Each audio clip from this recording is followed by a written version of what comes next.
What's going on, people? We are Tottenham TV here, back here with another match preview, and you know exactly what that means. Premier League football is back. It is the start of a massive run for Tottenham Hotspur Football Club. It starts off with Man City, then it goes to Chelsea, then to Arsenal. I mean, these next three games are absolutely massive. When you look at the start of the season for Tottenham Hotspur so far, you would say, yeah, great results and everything, but it has been a bit of an easy ride so far, hasn't it, Sim? And yeah, it's not been the most taxing fixture list so far. Although I would argue maybe people are underestimating, our performances against United, against Southampton, against these teams who we've swept aside. But other than that, yeah, it's been mostly bottom half teams, hasn't it? Yeah, so I mean, the real tests really start now. Tottenham against Manchester City, Mourinho against Pep Guardiola. The form between Spurs and Man City is not too bad in Spurs' favour recently. Yeah. I mean, the last 5 games, I think we've only lost one against them. Was that in the last season in the Champions League? No, a couple of seasons ago when Foden scored the winner. Yeah, it was 1-0. Yeah, Phil Foden scored the winner early on. That was the game after the Champions League final. Exactly. Where they had that was another VAR that game, wasn't there? Yeah, no, in that game. Was it that game or the game after? The game after when we got opening day of the season or second game of the season. Lucas Moura scored a late equaliser with a header. So I mean, Man City and Man City fans would be literally ripping their hair out playing against Tottenham because we just sneak it. We always seem to get the better of them for some reason, and that's what makes me worried a bit this game because it feels like they owe us a beating a little bit. Kind of.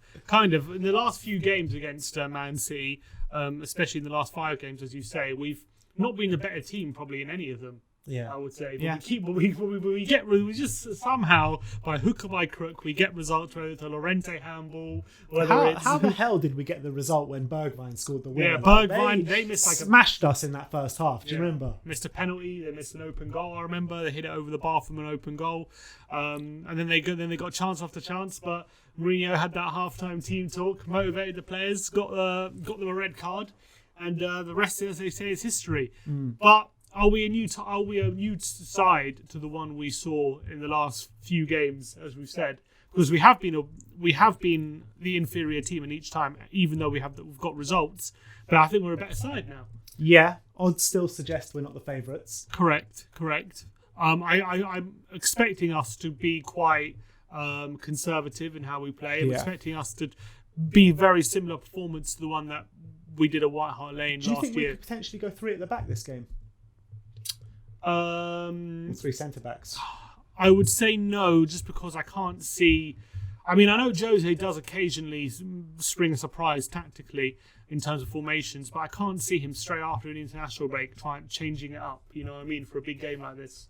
You never know with Jose. He's been known to throw a few curveballs tactically. Especially in big games. Yeah, but I would be very surprised if after a very taxing international break, he decides to change things up drastically in terms of formation and how we're playing. Because I think he's got a decent thing going in terms of how the team are defending at the moment. Although I would argue the past 3 performances, we have been good defensively, but on the ball could be big improvements. But I don't think he would want to lose that. And I think we're playing quite well. In terms of how we're defending, we're not conceding that many chances. Yeah, I mean, the last 3 games in the Premier League, you wouldn't say they were vintage performances, you know what I mean? No, they weren't. They definitely weren't. They're the kind of performances you definitely need to be putting in if you're going to be getting a league title challenge. You're definitely going to be having to eke out results like that.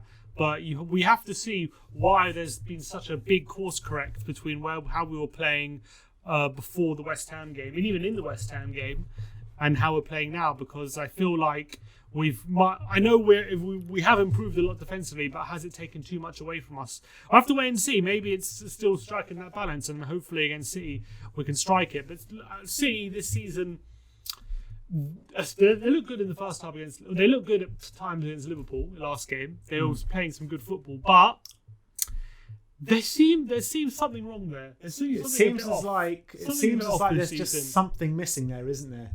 And maybe it's the void that David Silva's left.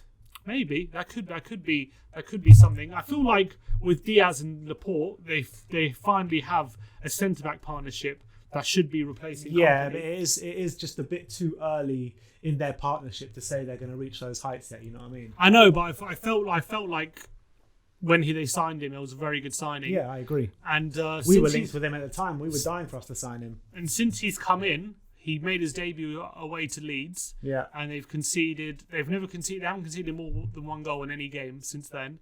But they've drawn 1-1 with Leeds, 1-1 with West Ham, and 1-1 with Liverpool. So a few draws there. That suggests to me that defensively they're actually looking okay, but going forward, something seems a bit off. Yeah, I mean, they've had a host of injuries as well. Aguero's been out the majority of the season. Jesus has been out a lot of it. He's their top goal scorer with 2 goals. Yeah, so level with Foden and Sterling as well. So, I mean, like, there's been a lot of injury problems at Man City in this early part of the season. So it's hard to say, like, if they're going to be performing straight away. I mean, there's going to be a lot of players coming back from injury this weekend, but is it going to be too soon? Are they going to be match fit? We don't know. I feel like they do seem to be creeping up the table and into like form. Yeah, recently. Look, they're not playing terribly, but I feel like their attacking play has burnt out somewhat. As I say, they haven't conceded more than a goal. Also, they haven't scored more than a goal. Yeah, they've got Kevin De Bruyne in there, but they've got no one like running in behind and this kind of stuff. They don't have the whole movement like they used to have under Pep Guardiola, especially a couple of seasons ago. Yeah, when they had Sane, Sterling at their best with they got this Ferran Torres geezer who looks quite good. Scored a hat trick for Spain last night. Yeah. Ruben Diaz scored 2 goals for Portugal last night as well. Yeah. A couple of them from quite bad mistakes, I saw. Yeah. They're both very good players. Torres, he's been quite good in the Champions League, hasn't quite been as good in the Premier League as of yet. Sterling hasn't quite been as good so far this season. I think it will click for them this season. I genuinely believe it. I just think they're just going through a bit of a sticky patch because of injuries at the start of the season. But I feel like a couple seasons ago, even last season, they were making chances, but they were struggling to put them away. Now I feel like this season, they're even struggling to create chances a bit. A few seasons ago, they had Sane, Sterling and Aguero, the front three, with Mahrez, with Bernardo Silva coming in. I don't know what's happened to Bernardo Silva. Yeah, he's fallen off a cliff. He was the heir to David Silva's throne. A couple of years ago, when we played them in the Champions League quarter-final, in that second leg, he was the best player on the park. He was absolutely the best player on the park. He was unbelievable. And he was the best player on the park week in, week out that season. Yeah. And I don't know what's happened to him. He doesn't even get in the team half the time anymore. I'm not sure what the deal is with him. Sterling, he's quite inconsistent. Last season, it took him a while to get into form. He had a bad start to 2020 last season, I remember. They haven't really replaced that creativity of David Silva just yet in centre mid. There's a big reliance on Kevin De Bruyne right now because they partner him with Rodri and Rodri's Gundogan. A quality player. Yeah, very good defensive mid. They partner with Gundogan as well, although I'm expecting Phil Foden at some stage to start getting more starts because whenever he's played this season, these are great. I don't know why he doesn't start every time. I always feel like Phil Foden has got that Lamella syndrome, how he's always better coming off the bench than he is when he starts. Maybe. I'm a big fan of Phil Foden. Me too. I'm a massive fan of him. I just feel like he contributes more when he comes on. And then as well with City, there's this issue at left back where they've had it for years. Since they signed Mendy for 50 million, he's been pretty much out injured for ever since he signed. And they're playing this season Cancelo as a left back, inverted left back. He's actually not done badly, but he's not a player who you worry about too much when he's going forward and he has to cut a fullback who has to cut inside all the time. It's not a massive worry, although he has done quite a good job. So there does seem that City are definitely not as infallible as they used to be. They're definitely more gettable. Their centre backs, however good they are, which Diaz and Laporte are good, they're not as physical as Company probably used means to be. they just get a result against us this time because usually they're at the top of their game and we somehow get a result. Now they're going to be probably powers going down a bit and they'll get a result against us. One thing we definitely know is they're going to dominate possession. That's for sure. They're going to be controlling the game. That plays into our hands a bit because the other 3 games that we've played, we played lower sides at the end of the table, not on really good form, who really had to sit back and keep it compact. But against Man City, they're going to stick to their guns. They're going to stick to their own game. Do you think that plays into our hands a bit more? A bit. I feel like you have to look at the Leicester game because against Leicester, Man City had all the possession, and Leicester had all the chances, and that's exactly the template we have to go by. Although we're going to go Diaz, for control without possession. Exactly. I think that's how Mourinho likes it, especially in these big games. We're going to try and stifle them, and I think. Do you think that's how this game's going to be won? Yeah, because I think because City they have their way of playing. We know how they play. They're going to push all. They're going to be very aggressive. Push the back line up, play a very high line, and there's going to be space in behind. And Son is just going to have to be absolutely ready to exploit that space. And there's no one more capable than Heung-min Son to exploit the space in behind. And especially with Harry Kane feeding passes into him, it's an exciting prospect. We know that unless they adjust their tactics and maybe sit a bit deeper, or maybe even play a back three, which they've done. Which they did against Lyon, I remember, where they lost last season in the Champions League.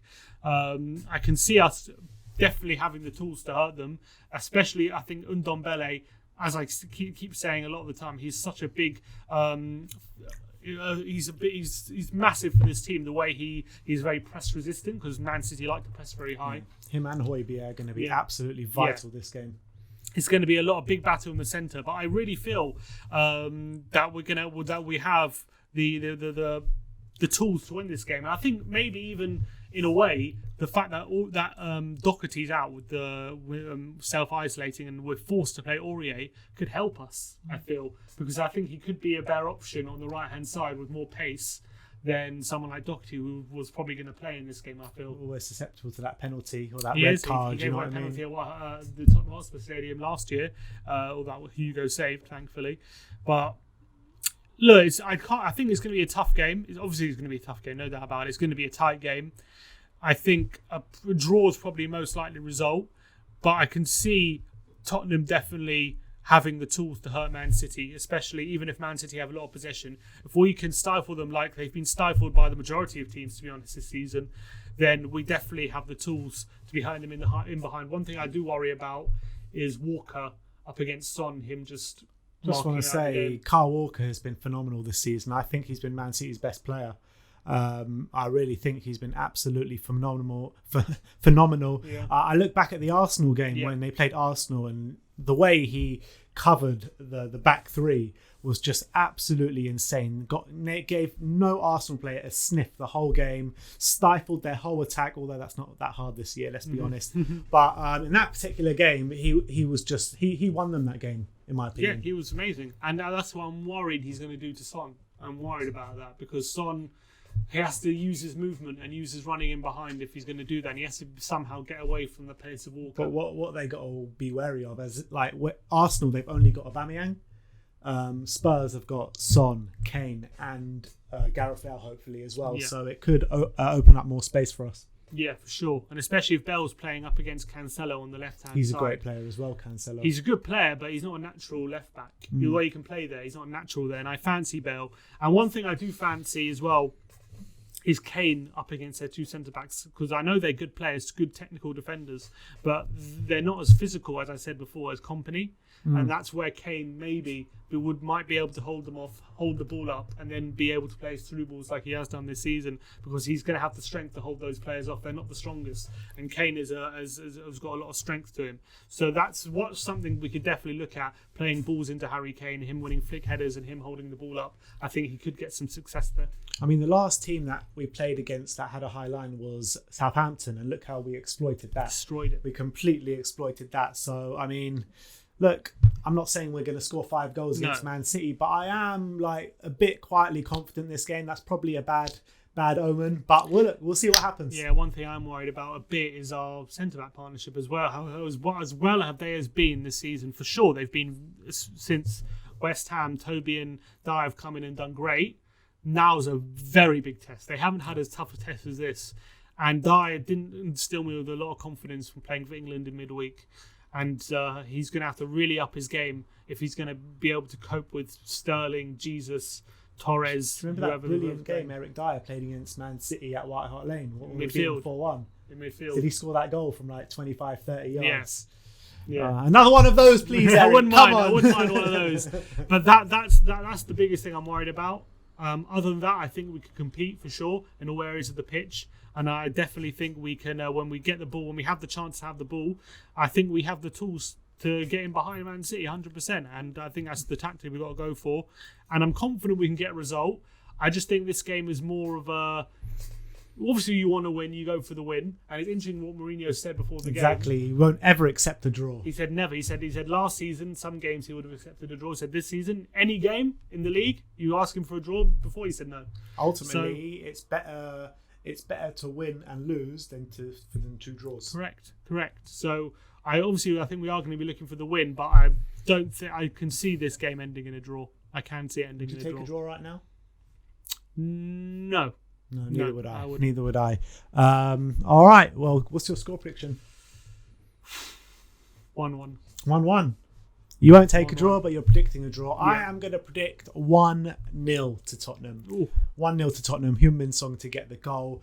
But let me know your score predictions in the comment section below. It is Tottenham against Manchester City. Join us for our pre-match fan show on Friday, 3 p.m. and then our live watch along and then our live post-match fan show on Saturday. Kickoff is at 5:30. So join us on Saturday live on YouTube. Like, subscribe and comment. And as always, come on you Spurs.